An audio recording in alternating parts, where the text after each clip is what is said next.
What's up, everyone? Zach Adams here from 97 Display. I am super excited to bring some great content to you here today. Joining me today is our resident expert, Google Ads, Miss Ari Ono, here from 97 Display. She's a colleague of mine. She's done some revolutionary things for our ads product here to service our clients and help them grow. Ari, how are you today? Awesome. That was an amazing intro. Thanks for that. You're welcome. You're very welcome. Thanks for joining me. Ari and I have been, meeting for a while now and trying to figure out the best way for us to get together and put together some content. There's just so much to talk about, and no better time than as we're rolling into 2025. We want to be able to give you some tips and tricks and some great content to consider as you are, running your advertising packages, whether that be, through yourself or through an agency, whoever, and just to consider as you're looking to grow your business in this next year. And so, as there is so much to dive into here, we thought we would tackle it, kind of break it into the difference between Google Ads and Facebook ads. And so today we're going to talk Google Ads. And so, all right, to start this thing out, what I oftentimes see is a lot of folks, they just want lead gen, right? Yeah. So they just kind of, whatever's going to get me leads. And so they're not all the time paying attention to where they're putting that money in. But I think there is a big deal and a big difference between Google Ads and Facebook ads. So tell me a little bit about the difference between the two. Absolutely. Yeah. So like you said, there are a lot of key differentiating factors between, let's say, advertising on Meta, which is all encompassing for your Facebook and Instagram ads versus advertising on Google. The biggest difference is actually going to be outbound marketing versus inbound marketing. So Meta, like I said, which falls under Facebook and Instagram, is going to fall under that outbound marketing category, which is more so for those who are looking for brand awareness, of course, lead generation. But what we're doing is publicizing in front of those who may not be aware of your business and those who may actually be actively on your social media platforms and engaging with your pages. But the biggest thing is that they may not have any idea of who you guys are, right? When you're talking about inbound marketing, which more so will fall under the umbrella of Google advertising, that is going to be publicizing your ads to those who are actually actively searching for you all. So typically, the biggest noticeable difference that most of my clients see when they're advertising between those two platforms is the intentionality that those leads have. So typically with the leads that come in through Meta, we'll probably have to nurture those a little bit more, provide a little bit more information about your business, because like I said, they may be completely unaware of what you guys do. As to when those leads are coming in from Google, 9 times out of 10, they've probably searched a keyword that associates with maybe a program that you guys are offering, a service that you guys have listed on your website. So they have an idea of what they're searching for. They have that intent. So typically the nurturing process is a lot shorter when it comes to that inbound marketing with Google. Yeah. So that intent is such a big deal. And so I guess bottom line here, when should a client use one or the other, Google or Facebook? When should they use one or the other? Absolutely. And I will say, this is such a hard question because I get this question asked a ton, specifically on strategy calls when clients are like, hey, Ari, I have no clue what to do. I have this much money. Do you say I do this or this? Well, it also comes with a series of questions, right? So, well, how much time do you have? Because typically with Facebook or Instagram advertisements, you are going to see that return on investment a lot quicker. Because like I said, you're going to be publicizing these in front of as many eyes as possible. You don't have to wait, for users to actively search for you guys. But if you do have a case where you have a higher value product, specifically with my personal trainer clients, they tend to have a higher ticketed item. Those tend to be those clients that we tend to push towards Google advertisements, specifically because they're looking for that lead that has a higher intent. They're looking for that lead that is pretty much aware of what they're looking for. And that will fall under, Google advertisements, right? So if you're a fresh business, if you're looking for new eyes, if you're not really too adamant about sifting through those leads, then I would definitely say Facebook would be the best choice for you guys, right? Because you're wanting to publicize, you're wanting to get those, your brand out and your name out to as many eyes as possible. That's going to be the best fit for you guys. So time is something that I always say, make sure that you allocate for that, because Google will definitely take a little bit longer as well. As far as like that initial learning period, of course, all platforms go through that initial launch period where they have to optimize, they have to learn the algorithm. Your demographic targeting is analyzing and things of that sort. So you have to give each platform time. But we've also noticed, specifically, of course, within the fitness and martial arts realm, Google advertisements tend to take upwards of 2 months plus to begin to stabilize and for clients to really be able to go in and see that direct return on investment, opposed to Facebook advertisements. Some of my clients are converting leads within the first week or so because these are newbies. They're excited about that fresh approach and that brand awareness. So there are a ton of different factors. There's not really a cookie cutter answer, which is why at 97, we have this unique approach of being super consultative in all of our strategy calls to find what's best fit for the clients. Yeah, no, there's definitely a lot to think about in that regard. And so just FYI, towards the end of this, Ari it was going to drop her email. So if you have any questions specifically about that question, we'd love to hear from you. So let's shift gears here. I always say you got to pay to play kind of thing. And so let's talk about budget here. And so what's a good starting budget for someone running Google Ads? Yeah, absolutely. So typically we always have a minimum suggested budget that we give most of our clients, whether it's Facebook or Google. Now, the biggest differentiating factor when it comes to allocating that budget for Google is that we have to account for a ton of different things when it comes to, selecting that budget. So of course, with Google, it is a software platform that is based upon a bidding strategy, which means that it's pretty high on the priority list to also account for your competitors. So what we like to do is we set a minimum threshold of really $500 is that sweet spot. Of course, we'll have flexibility and, chat and see what the goals are. And we do have, certain clients that publicize with a $350 budget and they do get those results. But what we do is we typically suggest that $500 minimal entry.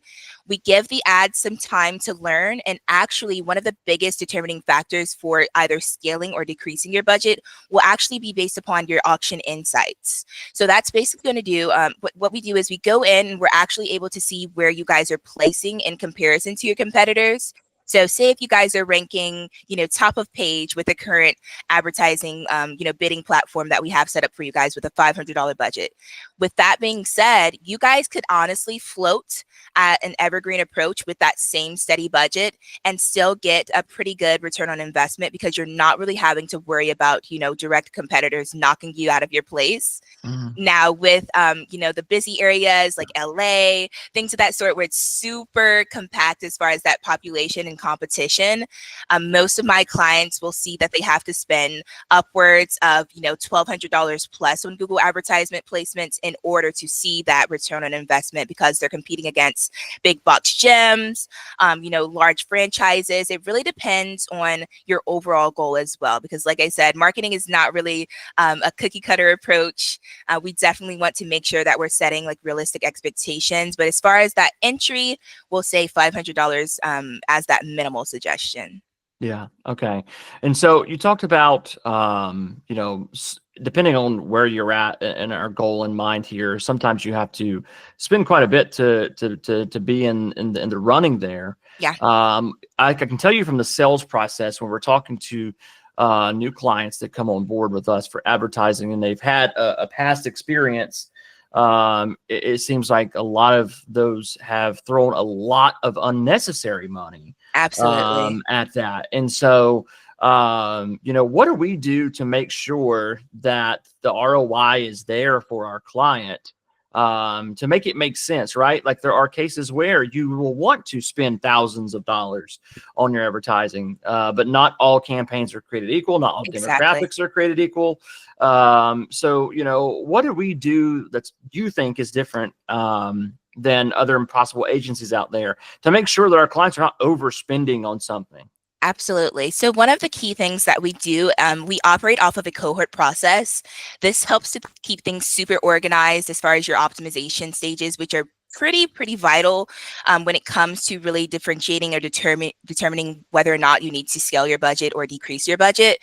Because like I said, we like to make super informed choices. We don't want to, throw random numbers at the wall. We like to make choices based off of that data.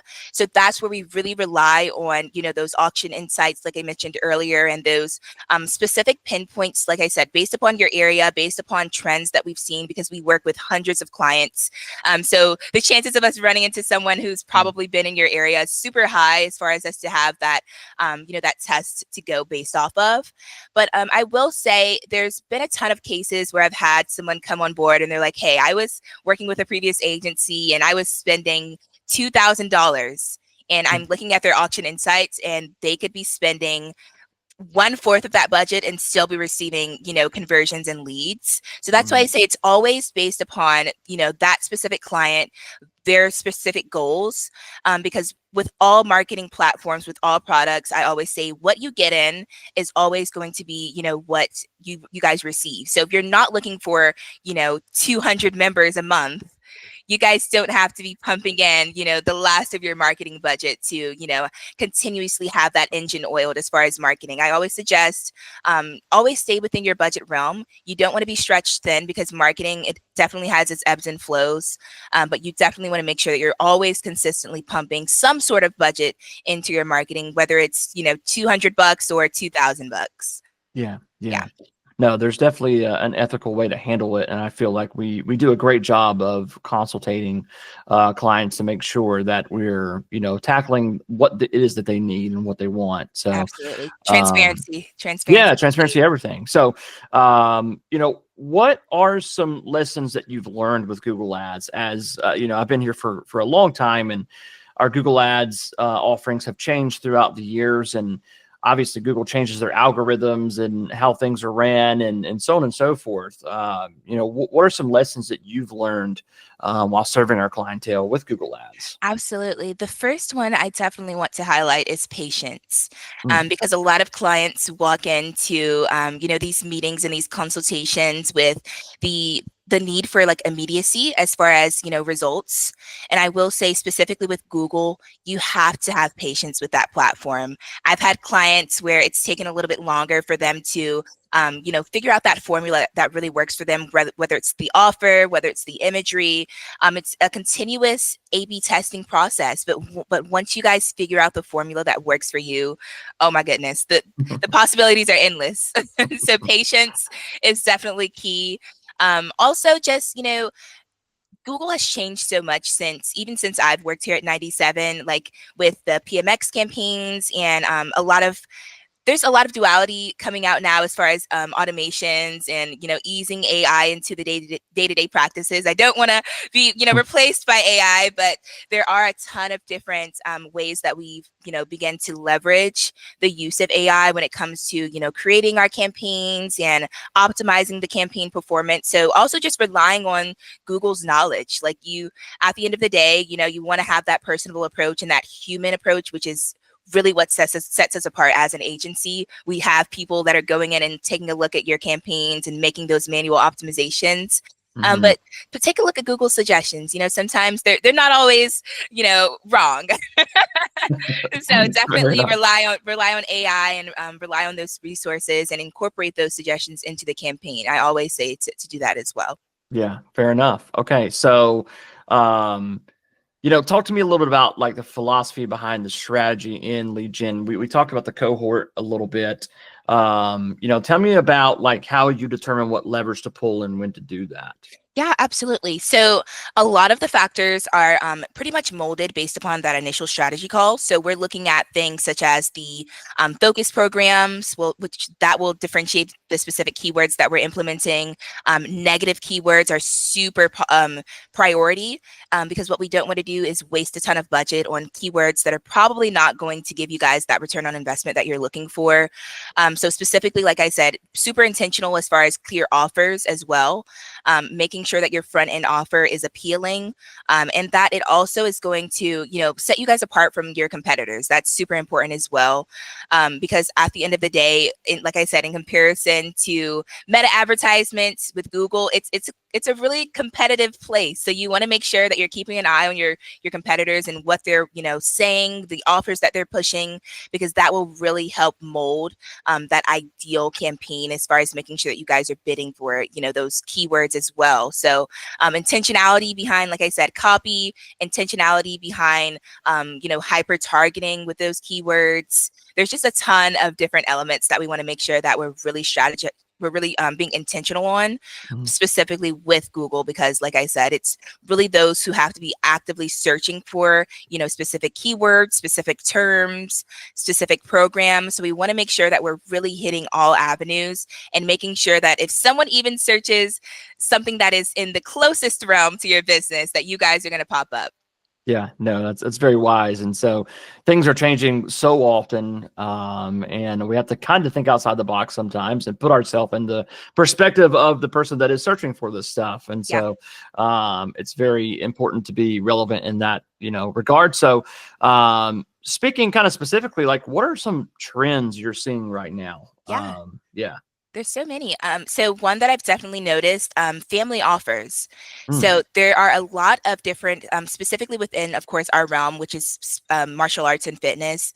There are a lot of front-end offers that are revolving around this family-centered, family-oriented bundle promotion. And we've seen that it has also pushed engagements, clicks for those who are actively looking for, like I said, those family-friendly environments. So that's something that we've really noticed an uptick in within the last year or so. So we've been definitely encouraging our clients to have, of course, like adults and children programs to have that family-centered copy and text in that language that we're using.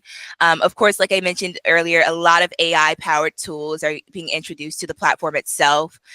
So that's just placement-wise, just as far as AI, they're really beginning to creep in on all of the avenues as far as the products. So like I said, we want to make sure that we're working hand in hand and really capitalizing off of, AI is smart.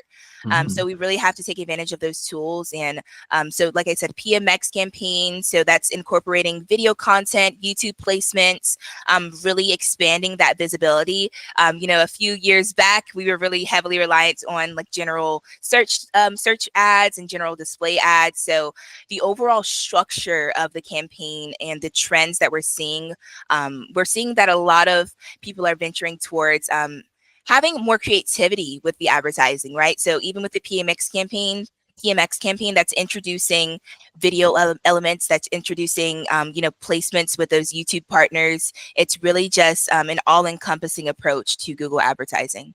Yeah. And so we like to stay ahead of the curve. We talked about AI. I guess my next question is, where do you see the market going with Google Ads? What's your thoughts?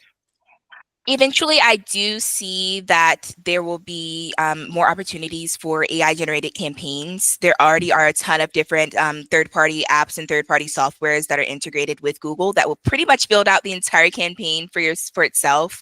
Now, I will say there's always going to be that upper hand that we, as a company, specifically 97, will have, because that human element is always going to be needed. So there is, like I said, some duality with working hand in hand with AI, but we always want to make sure that we are using our knowledge as experts. We're using, the conversations that we're having, with these businesses to help mold the strategies that we're making, but while also keeping up with the times, because we don't want to fall behind the curve and we don't want to, be late to the party. So always staying ahead of the trends is something that we are super adamant about as well. Yeah, absolutely. So what is one thing you would tell someone? This is kind of a 30,000-foot view here. Yeah. We've talked about a lot within like past 15 minutes. There's a lot to digest there. If there's one thing you would tell someone who's looking to start running their own ads, particularly within Google, that would help them immensely, what would you tell them? Yeah.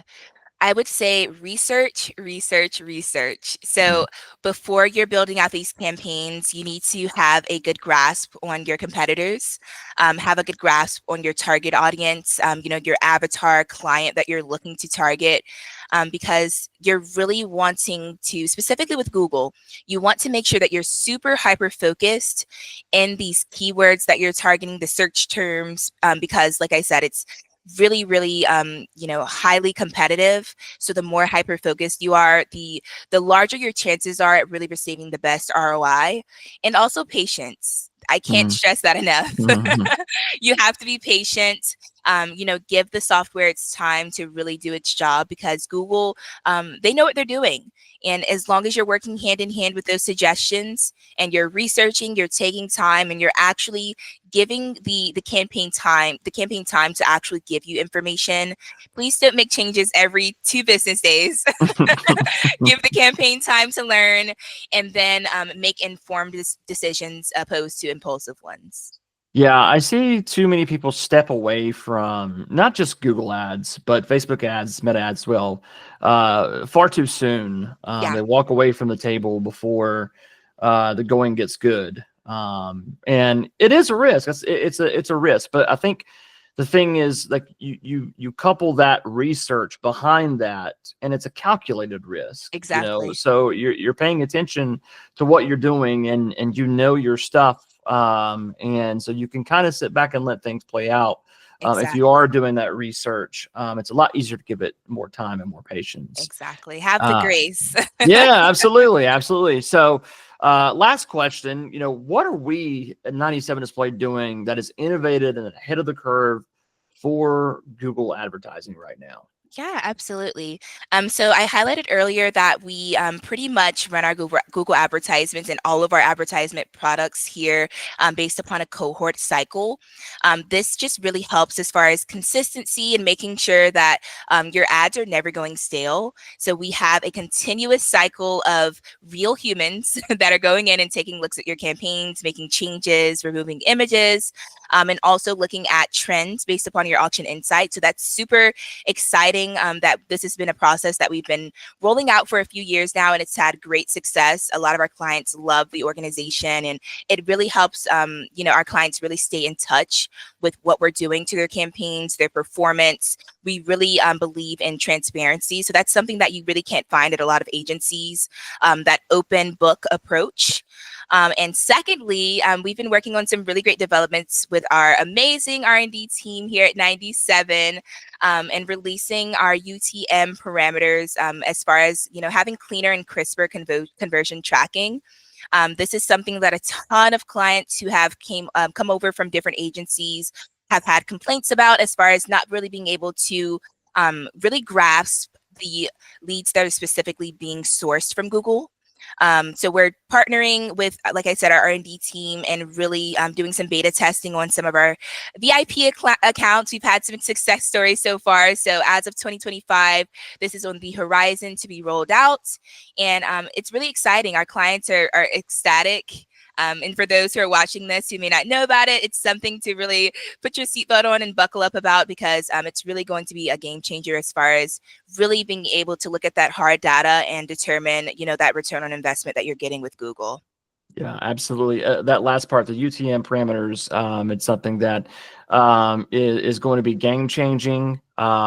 We are wanting to continue to be a data-driven company. And so if we can measure those results and say, hey, one-to-one, you got this lead from this, then that's a game changer. And so, Absolutely. well, look, that is all the time and all the questions that I have here. Ari, thank you so much for hopping on here and doing this. I know that we could talk about this stuff for hours, and I'm sure we'll do another one down the road. Absolutely. For folks that would have any questions for Ari, tell them your email. Absolutely. So you can contact me at the general support email. So it's going to be support@97display.com. Or if you want to get a little bit more personable and reach out directly to me, my direct email is also going to be my first name. So it's ARIANNA@97display.com. Perfect. All right. Well, Ari, thank you so much again.